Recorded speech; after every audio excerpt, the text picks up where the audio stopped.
abdomen. The womb deals with reproduction. Signs of this curse are infections, hormone problems, menstrual problems, PMS, cramps, fibroids, painful sex, barrenness, miscarriages, cysts, tumors, bladder problems, kidney stones. Family problems plague millions. Female problems plague millions of women. But men too can manifest this curse with erectile dysfunction and impotence. God was tearing them up.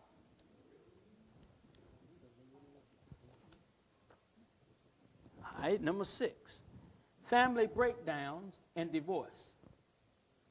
Family breakdowns and divorce. This curse manifests in several ways, including divorce, family divide, fights among relatives, families that scatter, no fellowship, jailed children, and estranged relationships. Deuteronomy 28 and 30. Read that for me. Thou shalt betroth a wife, and another man shall lie with her. Thou shalt build a house, and thou shalt not dwell therein. Thou shalt plant a vineyard, and shalt not gather the grapes thereof. Listen, the divorce rate in America is 50% of first marriages, 67% of second marriages, and 74% of third marriages, according to the Force Institute of Professional Psychology. Did you hear that? So if you didn't get it right the first time, there's a grand chance that it ain't going to be right the second and third time. Children also are affected by this family curse. Deuteronomy 28 and 32. Thy sons and thy daughters shall be given unto another people, and thine eyes shall look and fail with longing for them all the day long, and there shall be no might in thine hand. Go to Deuteronomy 28 and 41. Thou shalt beget sons and daughters, but thou shalt not enjoy them, for they shall go into captivity. Listen, the iniquities of the fathers are visited on the children. Here are the stats of family breakdowns affecting children. 1.2 million children are born in fatherless homes. 1.8 children are latchkey kids. 36% of kids grow up without a father. 75% of kids on drugs come from a single-parent home. 63% of youth suicides come from single-parent homes. 70% of teen pregnancies come from single-parent homes. 75% of jailed juveniles come from single-parent homes. The father has to be in the house. Got to be. He has to be a God-fearing man. He has to do the ways of the Lord. If not, the stats don't lie. And it's even in the church. That's what I'm trying to get.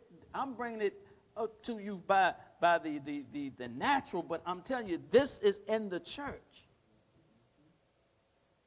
And until it's addressed, it cannot be fixed. It's in the church. And you wonder why you have problems in ministries. It's because the world has crept into the church. And I like what you said earlier. You can come in here and get as happy as you want. You can run, you can speak in tongues, but until you fix this stuff, it's going to catch you when you go right out those doors. You got to fix it. You got to fix it. I always said this.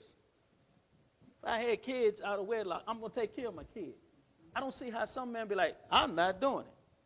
And then they end up on child support and all that, getting locked up, getting their license snatched because they won't take care of their kids. You knew what you was doing when you laid down.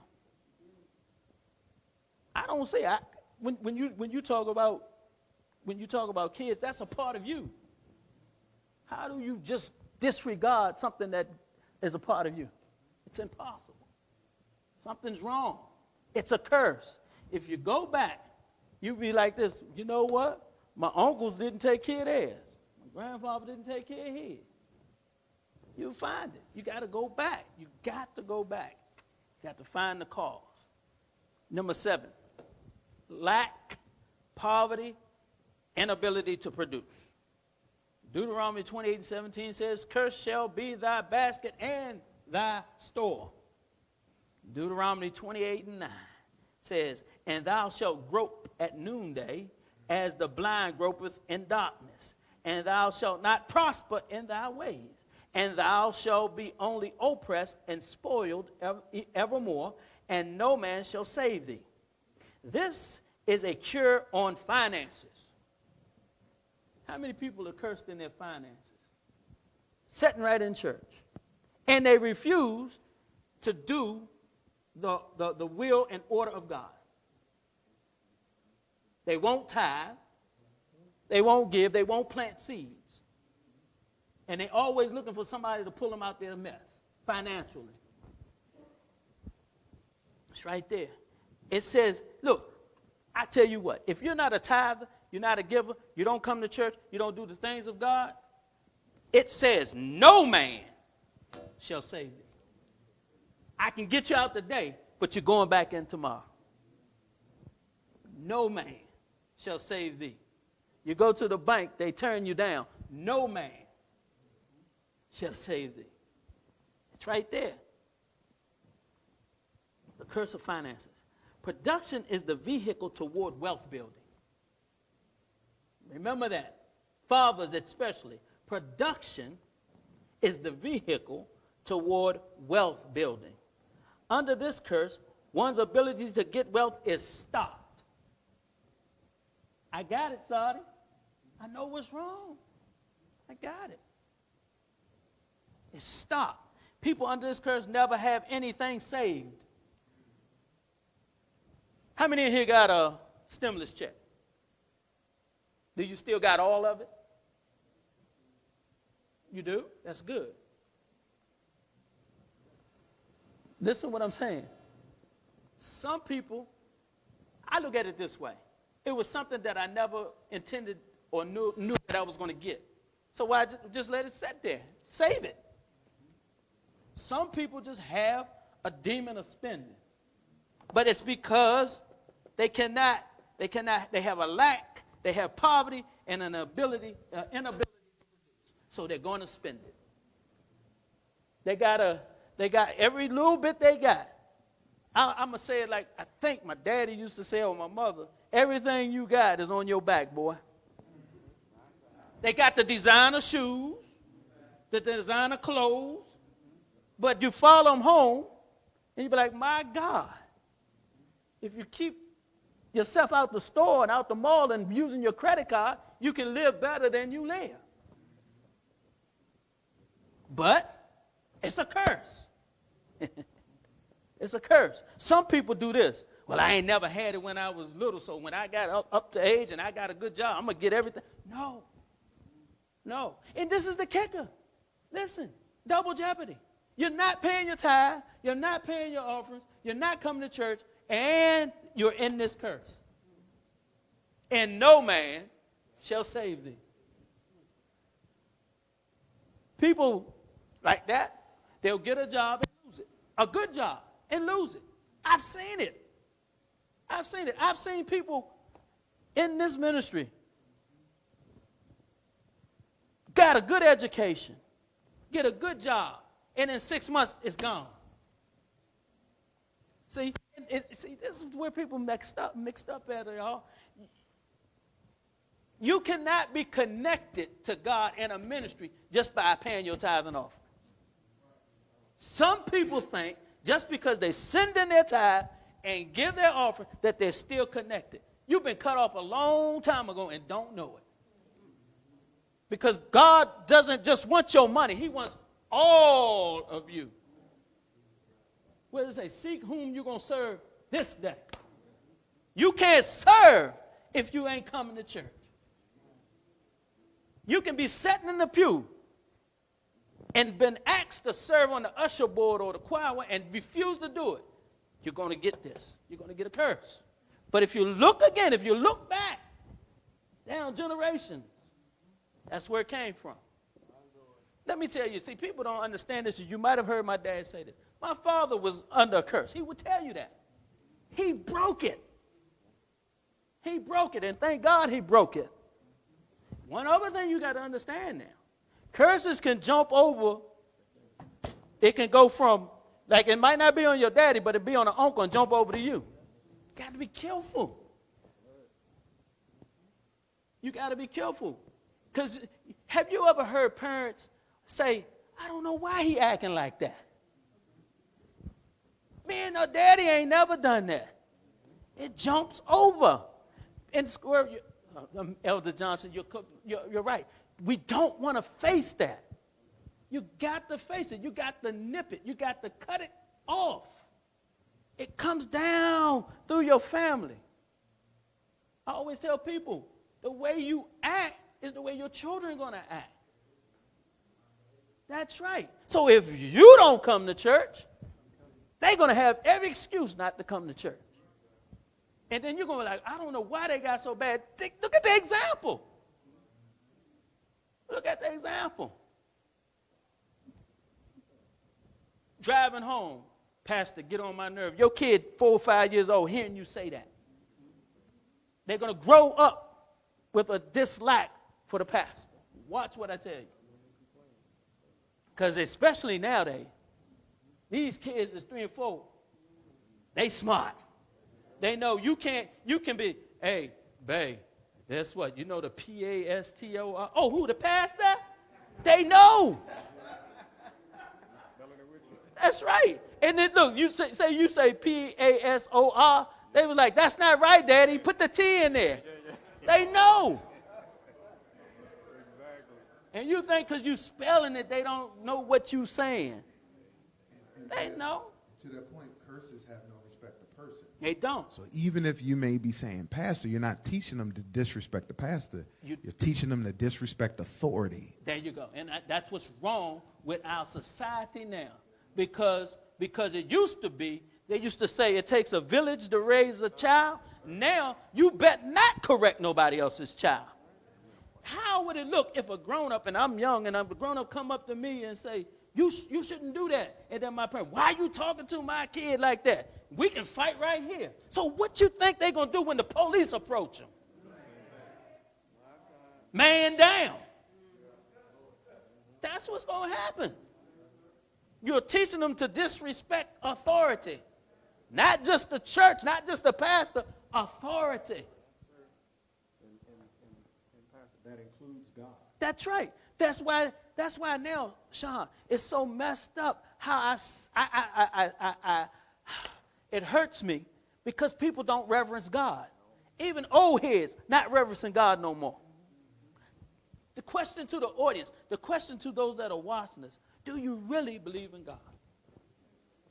Or have you said in your mind, well, he ain't came yet. I'm doing this by myself. I'm getting up in the morning. I'm going to work. I work to get this house. I work to get this car. The fear of God is gone.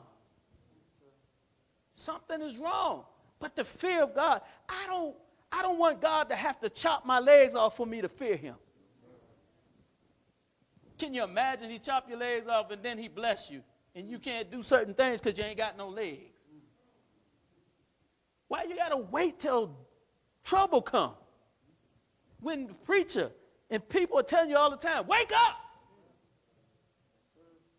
Wake up. I'm tired, but squirrel, listen. Lack,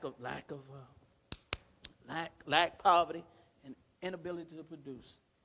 I got to go on because it just makes you upset because people won't reverence God. The person or the man or the being that got them over, they forget all about it. It is he that giveth you power. So not your job, not your family, not your friends. It is he. Number 8, debtors. Debtors. These same people are slaves to their creditors.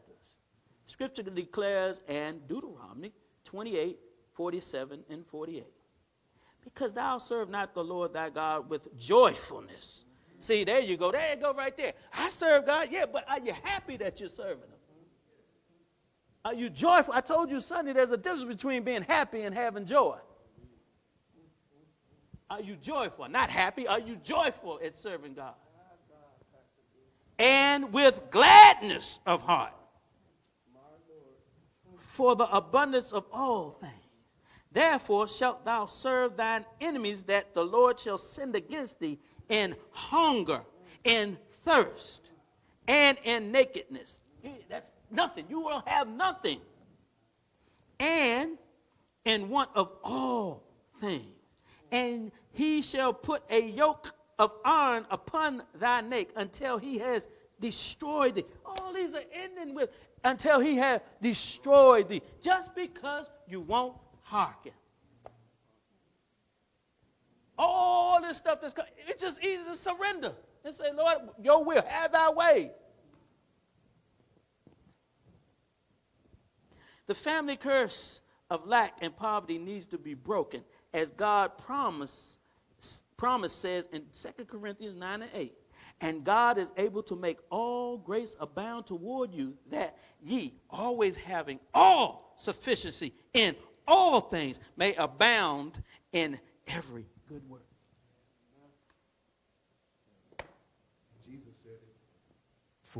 Jesus said the problem here is that you got two masters. That's why you're not serving God with joy. And Jesus said you can't serve God and mammon.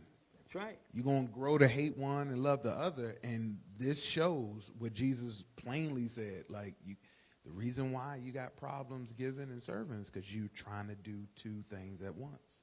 I played a sermon on the air on last Sunday that I preached, straddling the fence. That's serving to God. You want to be with the world. Oh, we're going over here. We're going to get lit. We're going to have fun. But then you're going to come to church Sunday and run around and praise God. God ain't having it.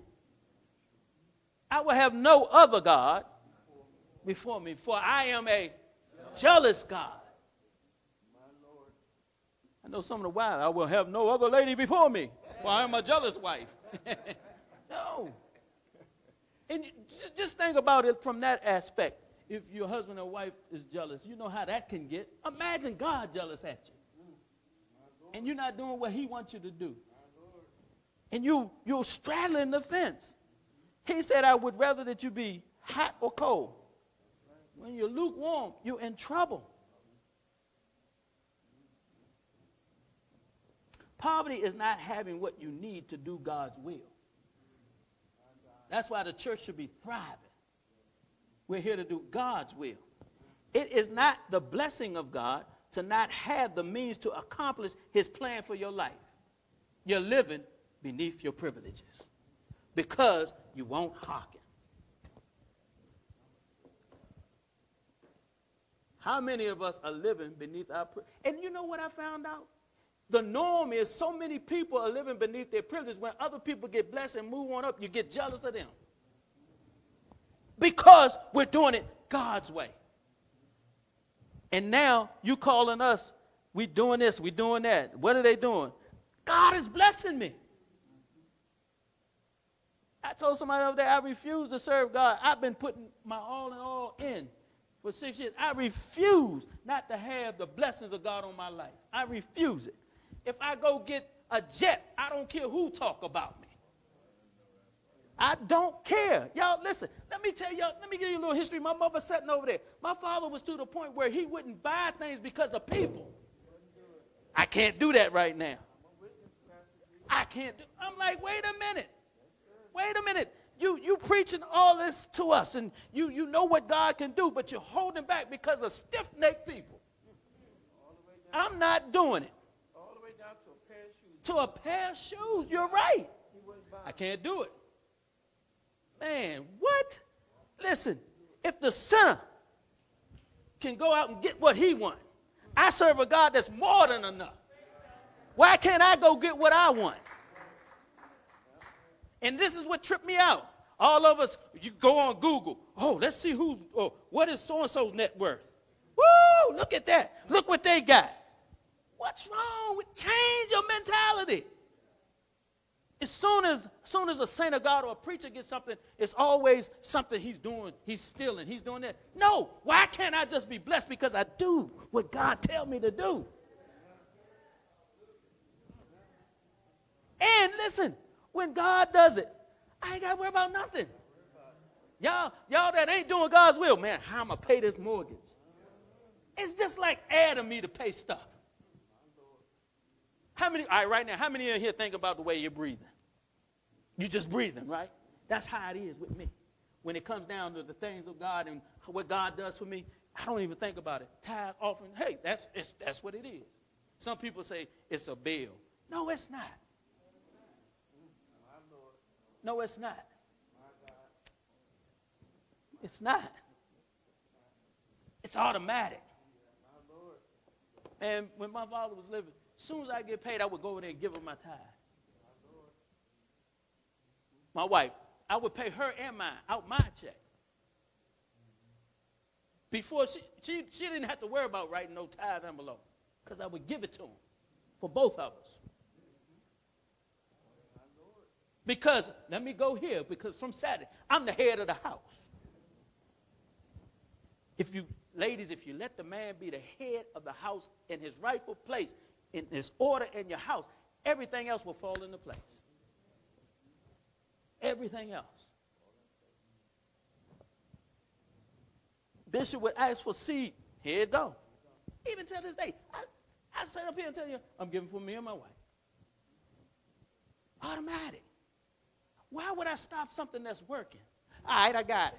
If every time you all, how many in here, how many of y'all play the lottery?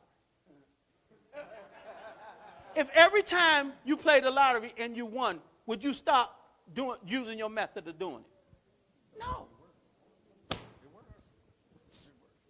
This works. This works.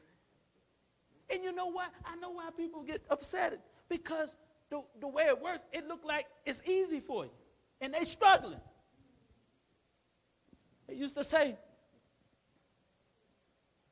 something about if the grass looks greener on the other side, you better believe that the water bill is higher. I know that for a fact. I got a sprinkler system on my house. And during the summer, my water bill go up. And everybody come by with, man, how you get your yard like that? You got to pay for it. If you don't water grass, it's going to turn to what? It's going to be brown. It's going to like your horses be in your yard eating the hay. And see, I'm telling you, man, I'm telling you. I'm telling y'all this panel, listen, if you're doing what God said you should do, you're doing everything you can for God. Don't lowball yourself. Don't lowball yourself. Now, listen what I mean when I say that. You can't go over your means neither. But you can live better than you're living. I told somebody the other day, they was like, Pastor, yeah, I'm going to get a house. I'm going to get it, and I'm going to fix it up. I'm saying, wait a minute. You serving God and doing everything you want. Why you got to get the house and lay back and relax and just come to church and pay your tithe and your offering? Don't put yourself in that bind. Anything can go wrong. Do y'all watch the home, what's the channel? HGTV? Y'all think it's done in 1 or 2 hours. No, it takes time. And they run into problems. Get something that's fairly new and move in ready and get warranty on it. So if something do break down, they got to take care of it. You're living beneath your privileges. I told somebody this the other day.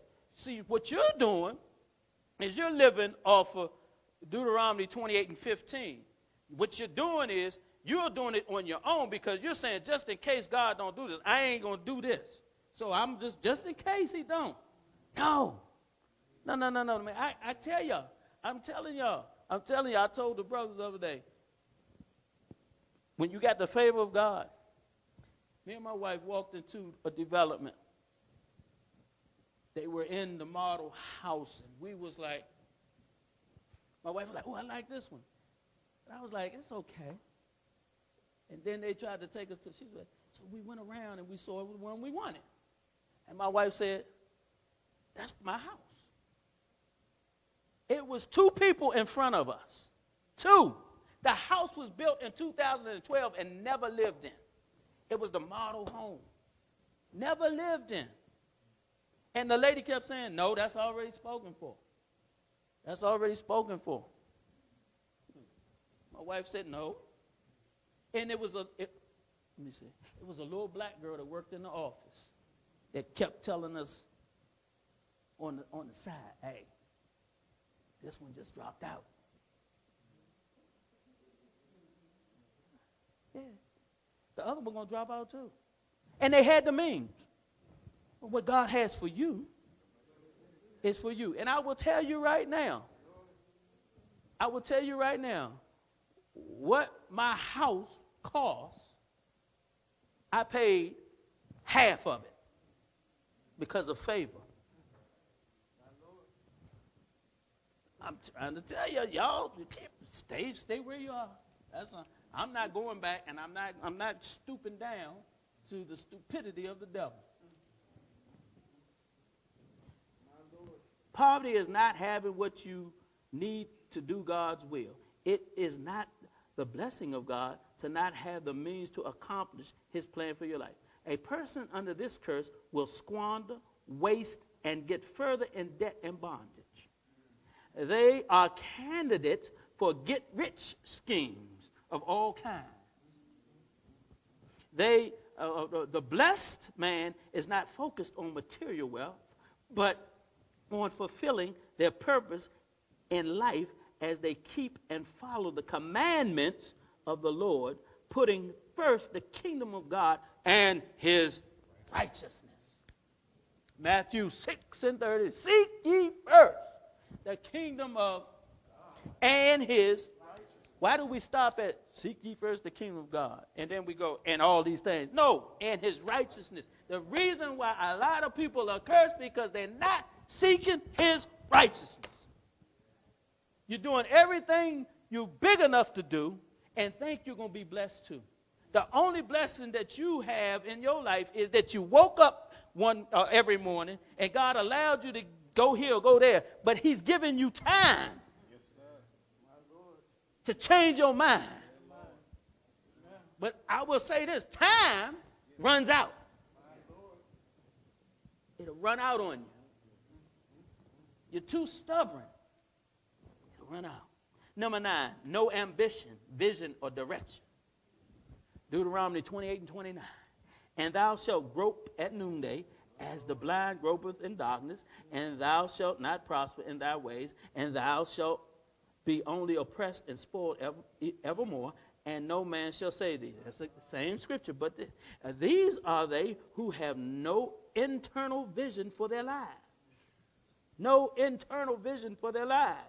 They set no goals and are blown to and fro by life's circumstances. This curse is revealed in those without ambition. They go aimlessly through life. Ambition is a strong desire to make a difference with your life. It's vision, dream, and aspiration to succeed. Those under this curse care less about tomorrow. They are without hope and terribly negative. They grope as blind men with no direction, always uncertain and full of apathy and lukewarmness. Oh, I just told you. Straddling the fence. You're like a slinky. Y'all remember the slinkies? You put it in and go up and down the step. You're straddling. I got to hurry up. Number 10, bondage and slavery. Deuteronomy 28, 43 and 44.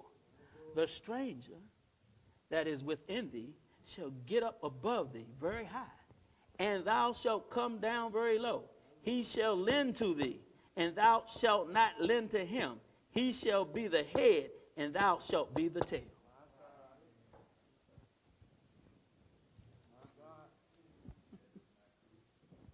This person loses his individualism, liberty, and freedom.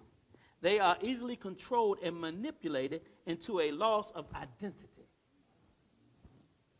They lose their freedoms, can't make decisions on their own, and must get permission from their masters.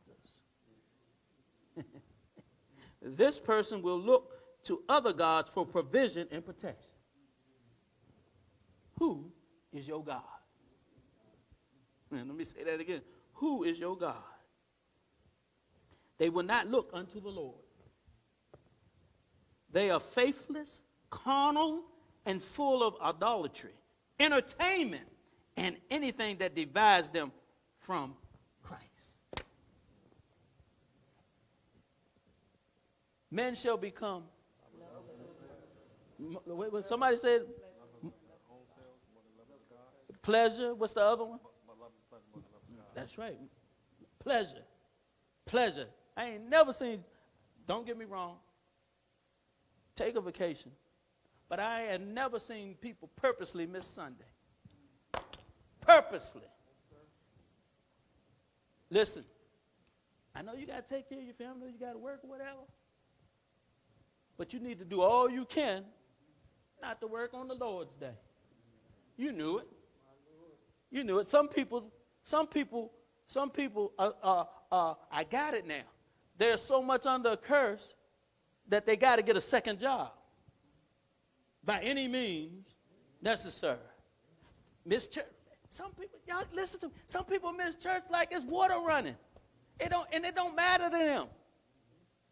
Man, even when I'm on vacation, I'd be like, I wonder what they're doing there. I hate to miss church. I have not missed. I take that back. No, I haven't. I haven't missed a Sunday since I took over pastoring this church. And it's wild because what I do, and some people, my mother, my brother, man, you know, that's the way Daddy was. You need to, no. My father would leave on a Monday and get back by a Wednesday so he could be at Thursday night and Sunday. Or he would leave Friday and Saturday and be back Sunday. Man, I'm telling you, I'm going to live. I'm going to tell y'all. I'm telling you. Anybody in here that's doing the will of God, live. That's the prophecy for tonight. Live. Live. Some people don't care. It could be Easter. It could be Easter, which is the resurrection. It could be any day like that. They will miss. Palm Sunday, I'm going to miss. Oh, it don't matter. What? Do you know who you serve? I believe this. I believe we're supposed to have fun in life, but not at any cost. At any cost. They don't care. They don't care. They don't care. I don't know how much I can say that. And Pastor, that group typically uses language like, well, I'm not talking Bible, I'm talking real life. They'll say stuff like that because their faith is more superstition than it is supernatural. And like you said, Proverbs says that the way of the transgressor is hard and he doesn't know why. And all of the stuff we were talking about, Elder was saying, you got to have conversations, you got to know. And Bishop used to say it all the time. You see somebody that it just seems like they can't get ahead, they can't advance. Right. There's something they're not doing. And to transgress, you're crossing over a line somewhere. There's a commandment that you're ignoring. There's instruction that you're crossing over. And that's causing your life to be harder than it needs to be. But you don't know what it is. That's a cursed place to be. So you just said, they said that they're just talking real life, right? This is life. This is the bread of life right here. This is it. This is it. It's right here. It's right here. It's not in certain things. It's right there. You can't get around it. I tell you what, I'm going to tell you how you would get around it. If you never had known about God, you would be okay. But now that you know, you made a mistake for knowing. And then you're going to turn your back on him. Who was that looking for their love? Solomon. Can't find, I can't find it. That's the problem. You've lost your love for God. I'm not arguing, I'm just trying to tell you, when you don't hearken to the voice of the Lord. Well, Pastor, I didn't hear the Lord. Every time your pastor get up here, you hear the Lord. Every time. Every time a person gets up and ministers to you, you're hearing the voice of the Lord. I think if the Lord would really talk to you, you might fall out and die. Some people come to church and have spiritual earplugs in their ears. If you can sit in here, I always say this. Say it's Communion Sunday. You come down here and take of the Lord's body and his blood, but you got in your mind what you're going to do after you leave here that's wrong. You done. And I always tell people, run to the table. I got people that when it's communion, they don't take it. They think I don't see them. What are you doing that would not enable you to take it? Then fix it. Where were you going to get it fixed at? At the table. What? That's where you get it fixed at. You ain't going to get it fixed out there. Out there going to keep making you do it the way it's being done. Got to get it fixed. Nobody wants to be fixed because they're fixed in their ways.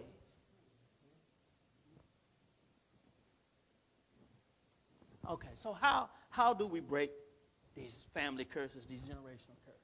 How do we break them? Number one, admit that it's a problem. Stop trying to hide it. Admit it. There's my little crier. She cried last week. After church, I told her I was going to silence her. But you got to admit that it's a problem. The first step to change in any area of your life is to acknowledge that the way we're doing things is not working and is not beneficial to our end goal. There are many people who will use excuse and justification of wrong behavior simply because of their last name by saying, well, that's just a part of me being alone, L-O-N-G, I can say that. That's just a part of me. A last name is never an excuse for losing one's temper, speaking one's mind no matter who it hurts, or failing to say the words, I love you. To those who need to hear it, a person's past is not the number one determining factor of their future. Their choices are. That's why God gives us all choices. It's your choice. It's not your past. It's your choice. Your past has a lot to do now. Go rob a bank. Go to jail and get out. They're going to keep you on a watch list. But what happened? You chose to do that. That's right. Until you recognize this issue as a problem, you will never work towards a solution. So start by getting honest with who? Yourself. Get honest with yourself and admit that it's a problem. So, number one, you got to admit that there's a problem. Number two, begin the process of change. You ever said, I'm going to do this, I'm going to do that? I'm going to tell y'all now, I got to confess. I always say I'm going to go on a diet, but it never started. It's a process. Begin the process of change. This is where the rubber meets the road, Sean. Determining you're going to change for yourself, your family, and your future will not happen simply out of a desire to change. You've got to make a commitment to start catching yourself when you slip and make course corrections in your actions and behavior. You might even need to ask someone, or your entire family, to help hold you accountable. There it is, accountable to your commitment. And when they point things out to you and actually hold you accountable, it is imperative that you're not defensive, but humble. If your family curse is something more extreme, it might even require that you get outside professional help. This is going to be a process with ups and downs, but you can succeed if you stay committed to the end result. Number 3, commit to finishing the course. Commit to finishing the course. Family curses are hard to break. If they were easy to break, everyone would be doing it. So once you've admitted the problem and begun the process of change, it is imperative that you commit to finishing the course. Keep working until you make the necessary changes for your family's future generations that are counting on you to lay the foundation for them to build on. It's not fair for our children to have to face family curses in their future simply because we weren't willing to come face to face with them in the present. So for the sake of our next generation, for the sake of your children, your grandchildren, commit to finishing the course.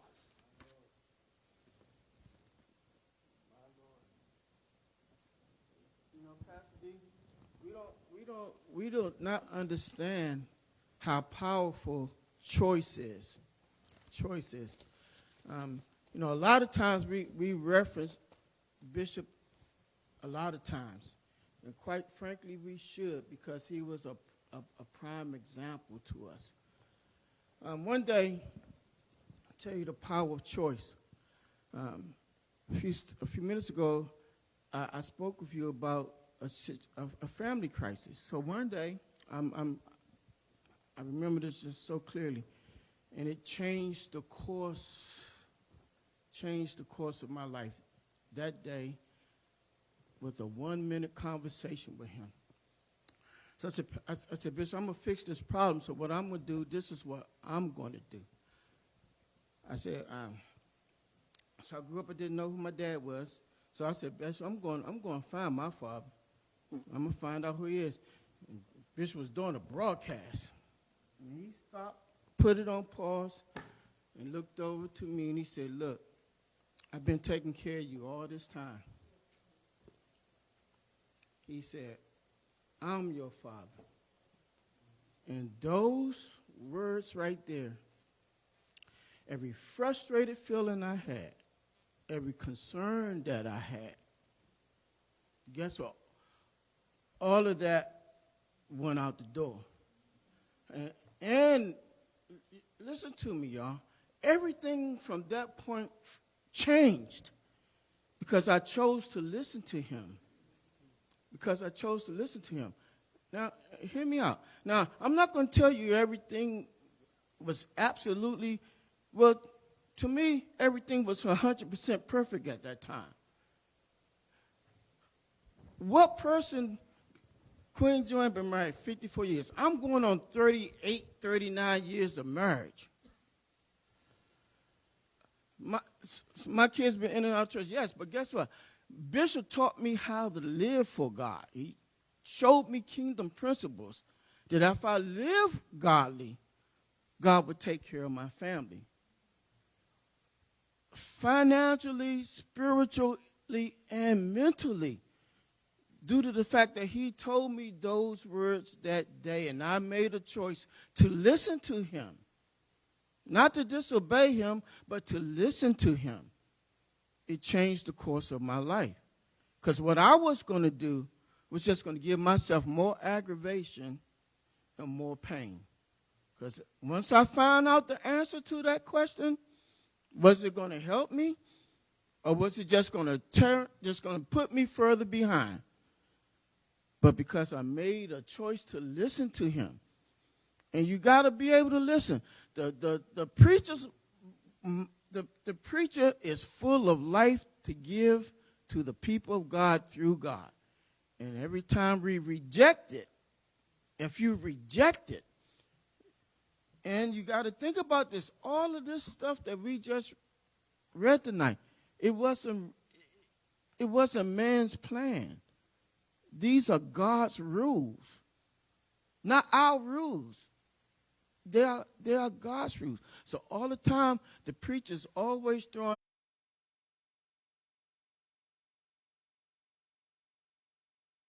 Bible class. Every service, a lifeline is being given out to people. And the same principles apply.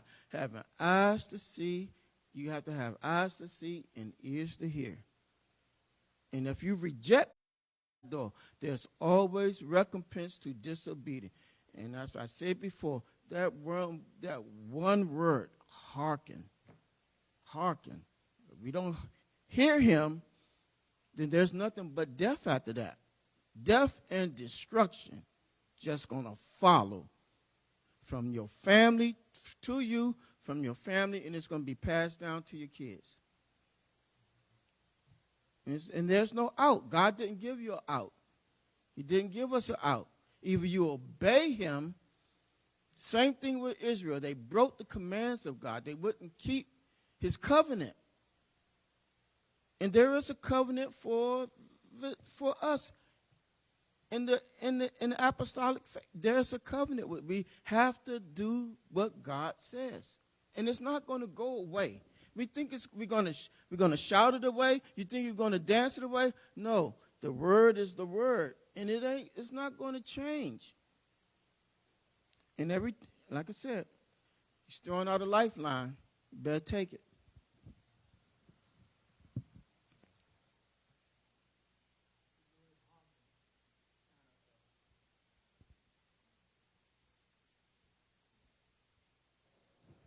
The word hearken means you got to listen. Listen, a lot of people over time, from the beginning up until now, are destroyed because they wouldn't listen. The only way you get knowledge is you got to listen. The Bible says, my people are destroyed because of the lack of knowledge. You got to listen. I tell, let's go to the family. I tell my daughter, you got to listen. Grandma know. Daddy and mom know. Your friends don't know. They don't. They only know one way. But in some cases, experience and what you've seen allows you to understand. Same thing in church. Some people might say, well, I'm older than Pastor D, but there's certain things that you're not going to understand because you're not in the position to understand them. So I have to come out and enable you to understand them. I'm a man too. Okay, I got that. Okay, be the man and keep going the way you're going without listening. I'm trying to tell you. Got to listen. You got to listen to somebody. I don't know why people refuse to listen. You can save yourself a whole lot of trouble if you listen. Got to. Mm-hmm. What I think a lot of people may not understand, because that word is vital to our existence, hearkening, listening, is that it is an undeveloped skill. Mm-hmm. A lot of people, like all of the talking and all of the talking points that have been made tonight, are going to go in one ear and out the other because people don't know how to listen. Like if I throw something in the audience and it makes a sound, you heard that. But right. Can you identify where it came from? That's when you're really listening. The Bible says, how can you hear without a preacher? How can you hear? And he that hath an ear, you can have an ear, but you got to make the decision to actually hear what's being said. And until we make that decision, make that choice, we're still going to be running around in circles doing the same thing, because you can sit up here and you can preach and preach and preach and preach and preach and preach and preach and preach. But if the people aren't listening and if the people aren't hearing, then it's not having an impact. Now,